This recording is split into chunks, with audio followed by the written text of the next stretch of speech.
Hong Kong, a vibrant city where gleaming skyscrapers rise beside ancient temples, is a place where the past and present are woven together in every street and skyline. This dynamic metropolis has long fascinated the world, drawing people from every corner, with its energy, diversity, and unique blend of East and West. For over 150 years, Hong Kong was under British rule, a unique chapter in its history, shaped by treaties, conflict, and the relentless forces of global trade. The story of its return to China is one of empires clashing, delicate diplomacy, and millions of lives caught between two worlds, each with its own hopes and fears. The journey to the 1997 handover began with the Opium Wars, leading to the ceding of Hong Kong Island in 1842, and then Kowloon in 1860, as imperial ambitions redrew the map of Asia. But it was the 1898 Convention for the extension of Hong Kong, a 99-year lease of the new territories, that set a ticking clock for change, quietly shaping the city's destiny for generations. As 1997 approached, the lease's expiration became a focal point for intense negotiations, uncertainty, and growing anxiety among Hong Kong's people about their future. This script explores the origins of the lease, the complex legal and political maneuvering that shaped Hong Kong's fate, the historic 1984 Sino-British Joint Declaration, which set the terms for Hong Kong's future and promised a new era under the principle of one country, two systems, the creation of the British National Overseas Passport, a symbol of identity and hope for many Hong Kongers facing an uncertain tomorrow, and the dramatic handover ceremony watched by millions around the globe as the city's sovereignty shifted at the stroke of midnight. This is the story of how Hong Kong became known as the Pearl of the Orient, and how through a century and a half of change its fate was ultimately decided on the world stage. To truly grasp the significance of 1997, we must journey back to the late 19th century, a time when the world's great powers were redrawing borders and expanding empires. Hong Kong, a small but strategic port, was at the center of these global ambitions. Britain had already secured Hong Kong Island and the Kowloon Peninsula, but as the city grew, the British realized they needed more land, not just for defense, but also to accommodate a rapidly expanding population and economy. In 1898, after negotiations with the Qing dynasty, Britain signed the Convention for the Extension of Hong Kong. This agreement granted Britain a 99-year lease over the new territories and more than 200 surrounding islands, dramatically increasing the colony's size. Unlike earlier treaties, this lease was always meant to be temporary. It was set to expire at the stroke of midnight on June 30th, 1997. A date that would eventually loom large in Hong Kong's collective memory.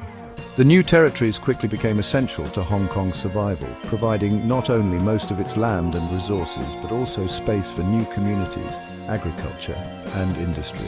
By the late 20th century, it was clear that the colony could not function without the new territories. The area had become the backbone of Hong Kong's growth, fueling its transformation into a global city. Returning only the leased land was no longer an option. Over the decades, Hong Kong had evolved into a single, integrated entity where urban and rural life were deeply intertwined. As the lease's expiration approached, it became clear that the future of all of Hong Kong, not just the new territories, would have to be negotiated and decided on the world stage. The 99-year clock was always ticking in the background, a constant reminder that a momentous transition was inevitable. Few, in 1898, could have imagined just how much the world and Hong Kong itself would change before that deadline finally arrived, setting the stage for a new era in the city's remarkable story. For decades, the 1997 deadline was a distant concern, a date that seemed almost abstract to most people living and working in Hong Kong. Life moved forward, and the city's unique blend of East and West continued to thrive. As Hong Kong flourished into a global financial hub, its skyline soared and its economy boomed, attracting talent and investment from around the world. The city became a symbol of opportunity and prosperity in Asia. But by the late 1970s, the lease's end was within a generation, raising urgent questions for investors and residents. Uncertainty began to creep in as families and businesses wondered what the future would hold. The city's future became a pressing issue, and Britain had to negotiate with a transformed China, now a powerful communist state. The balance of power had shifted, and both sides knew the stakes were high. China viewed the old treaties as unequal and demanded the return of all Hong Kong, not just the leased territories. The Chinese government made it clear that history could not be ignored and that sovereignty was non-negotiable. In 1982, British Prime Minister Margaret Thatcher met Chinese leader Deng Xiaoping in Beijing. The world watched as two leaders with very different visions for Hong Kong sat across the table. Thatcher hoped to extend British administration, but Deng was resolute. China would resume full sovereignty in 1997. The talks were tense, and the outcome would shape the destiny of millions. Britain faced a choice: negotiate a smooth transition or risk a unilateral takeover. The pressure was immense, and every decision carried enormous consequences for the city's stability. The countdown to 1997 had officially begun, with the fate of millions hanging in the balance. Anxiety grew as the deadline approached, and speculation filled the air. The world watched as two powers prepared for a delicate handover. Every development was scrutinized by the international community, and the eyes of the world were fixed on Hong Kong. The city's future would be shaped by diplomacy, not force. Agreements were signed, but questions remained about what life would be like after 1997. The clock was ticking louder than ever, echoing the hopes and fears of an entire generation. 2 years of intense negotiations followed, with Hong Kong's future decided by British and Chinese diplomats. The breakthrough came in 1984, the Sino-British Joint Declaration. Britain agreed to hand over all of Hong Kong on July 1, 1997. In return, China promised to preserve Hong Kong's freedoms and capitalist system for 50 years under one country, two systems. Hong Kong would keep its own currency, legal system and autonomy as a special administrative region. Freedoms of speech, press, assembly and religion would be protected by law. The city would manage its own finances and international agreements. China would handle defense and foreign affairs, but not impose socialism on Hong Kong. The joint declaration offered hope for stability and prosperity, a pragmatic solution to a complex problem. It was a vision of continuity amid profound change. One country, two systems was a bold experiment, merging capitalist Hong Kong with communist China. For China, it meant regaining territory and economic dynamism. For Hong Kong, it promised autonomy and continuity. The city would keep its legal system, currency and border controls, with its own police force and daily life largely unchanged. But the details were left to the Hong Kong Basic Law, a mini-constitution drafted amid debate and uncertainty. Questions about autonomy, the selection of the chief executive, and the path to universal suffrage revealed deep tensions.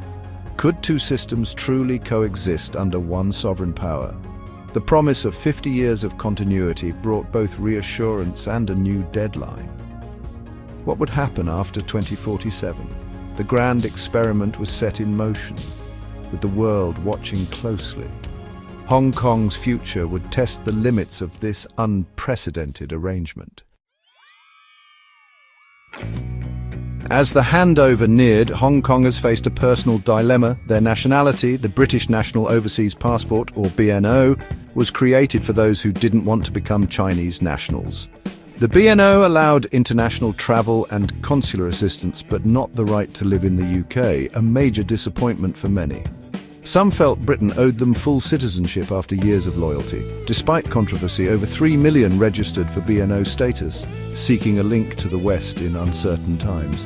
The BNO became a symbol of Hong Kong's unique identity, neither fully British nor fully Chinese. It reflected the complex legacy of colonialism and the anxieties of transition. Identity would remain a powerful force in Hong Kong's story long after 1997. June 30th, 1997. Hong Kong's final day under British rule was marked by rain and emotion. The last British military parade and Governor Chris Patten's farewell at Government House were poignant moments. Patten praised Hong Kong's resilience and spirit as the Union flag was lowered for the last time. A lone piper's lament echoed through the city, symbolizing the end of an era. That evening, Patton and Prince Charles hosted a final reception aboard the royal yacht Britannia. They gazed at the city's skyline, testament to its prosperity under British administration. As midnight approached, they prepared for the official handover ceremony. For many, it was a moment of sadness. For others, anticipation for a new beginning. The world watched as Hong Kong stood on the threshold of history. The handover ceremony at the Hong Kong Convention and Exhibition Centre was meticulously choreographed. British and Chinese delegations faced each other as the clock neared midnight. The Union flag and colonial flag were lowered. Silence marked the transfer of sovereignty. The Chinese national anthem played as the red flag of China and the Bauhinia flag of Hong Kong were raised. Hong Kong was officially part of China again. President Jiang Zemin spoke of ending a century of national shame. Prince Charles reflected on shared history and Britain's commitment. Across the city, people watched with mixed emotions: pride, loss, hope, and uncertainty. Fireworks lit the sky for some. Others felt apprehension about the future. The handover was more than a political event, it was deeply personal for every Hong Konger. A new era had begun, with the world bearing witness. The 1997 handover was more than a flag change. It ended the British Empire and marked China's rise. The world watched as one country, two systems began, testing the promise of autonomy. Hong Kong's new identity as a special administrative region brought challenges and opportunities. The city had to balance its freedoms with Beijing's sovereignty, sparking debates and efforts to protect its rule of law. The joint declaration became a touchstone for international law and a barometer of China's global commitments. Hong Kong's journey reflects broader geopolitical shifts and the enduring quest for a unique place in the world. The handover was a turning point, not an end. Its legacy still shapes the city today. The story of Hong Kong continues, resilient and ever-evolving.